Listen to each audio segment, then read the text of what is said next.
My name is Christine Kay. I'm the director of the Heinrich Böll Foundation's office in Abuja. And I can tell you that Eme is not going to be here today.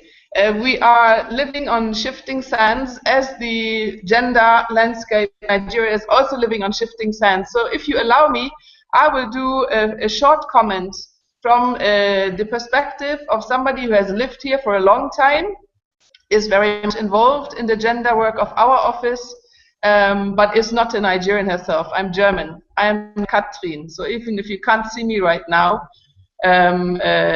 we are here with a mixed team. So Azina is right here as well. I was very intrigued by the opening paper. I have more of your kind, Professor Shireen, in Nigeria, but I think it's quite indicative that we do not.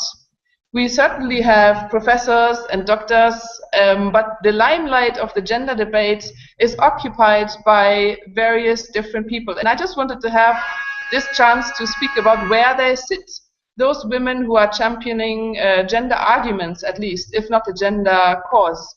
So obviously in Parliament, as you said, is the participation in Parliament is, even though it's not a justice indicator, it is a kind of indicator for what role women play.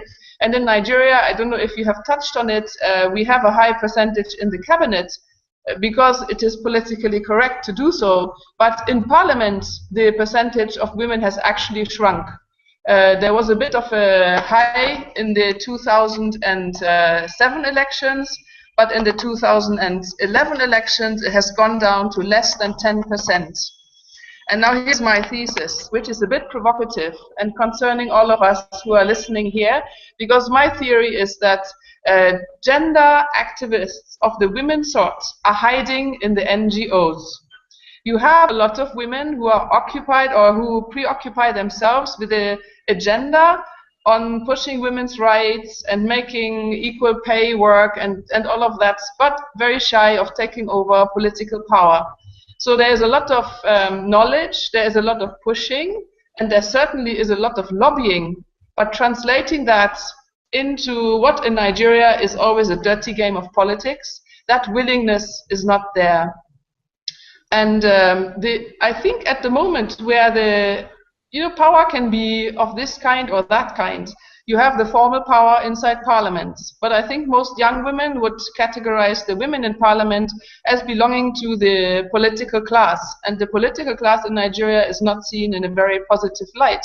It's not seen as very active, championing, yes, but implementing, no. So I think in terms of power, of really wanting to push this and being ready to move oneself in order to push things around in the favor of women's rights is the younger generation. But they're neither here nor there. They are not yet into political power. But I think the next elections, the 2015, will give us a bit of a flavor where younger Nigerian women want to enter the political game and want to combine what I have now just split apart for the sake of our discussion, which is the agenda and then the power. I really do hope that lots of young women will try to enter at the local level, which is a very, very interesting level, where you are at the local politics level, local government or councillor, or I don't know, it's probably called different names in the countries.